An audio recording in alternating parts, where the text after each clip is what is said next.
Spider-Man!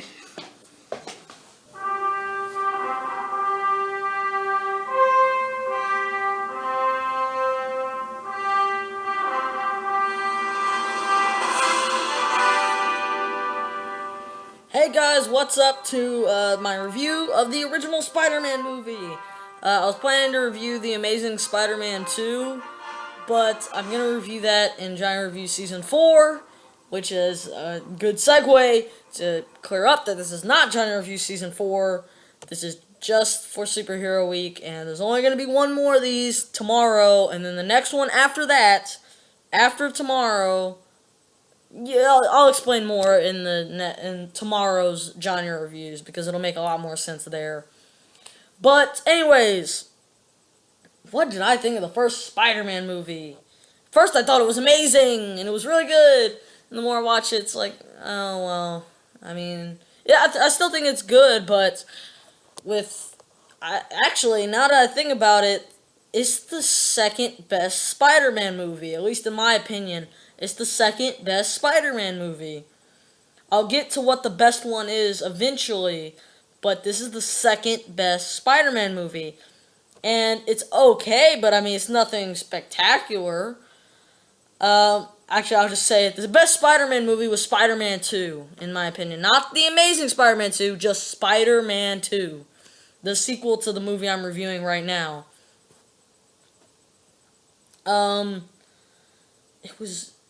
I mean, the villain was kind of cliche. The acting was a little over the top. It was kind of cheesy, but I mean, really, I should probably hate this movie. But I don't know. I don't know why I like this movie. It's hard to dissect. I guess because it's memorable. Because if it's more over the top and cheesy, it's more memorable. You'll remember it more because of how over the top and cheesy it was. And that's really all I have, is that it's memorable. And should you see it? Obviously. Well, you probably already have seen this movie, but if you haven't, go see it. I mean, I'm not going to say it's going to be one of the best experiences you're going to have in your life, but it's definitely interesting, and it's worth seeing.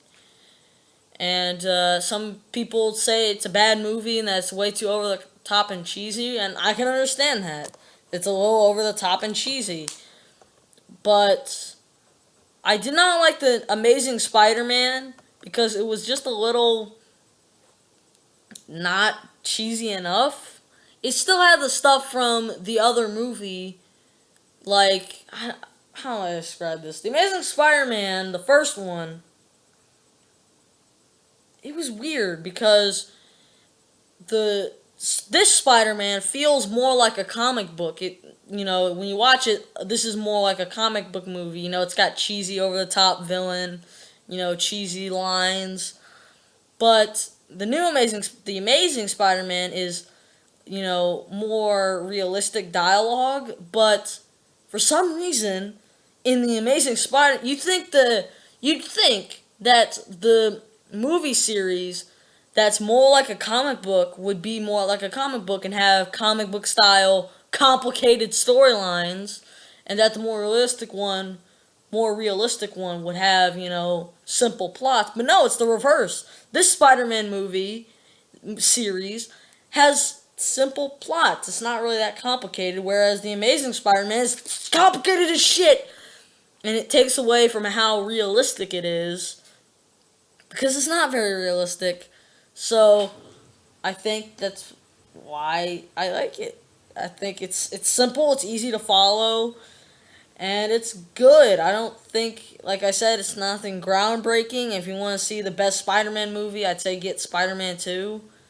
But I'd say watch this movie if... I can only see two reasons for watching this movie. One, you haven't seen it in a while and you want to see it again. Actually, no, I don't fucking know. It's a good movie, and if you haven't seen it yet, you should. I'm pretty sure all of you have seen this movie. All 8 of you watching this. All 3 of you watching this, more likely. All 3 of you have probably seen this movie, but it's definitely better than the Amazing Spider-Man movies. And yeah, so hope you enjoyed my review of Spider-Man.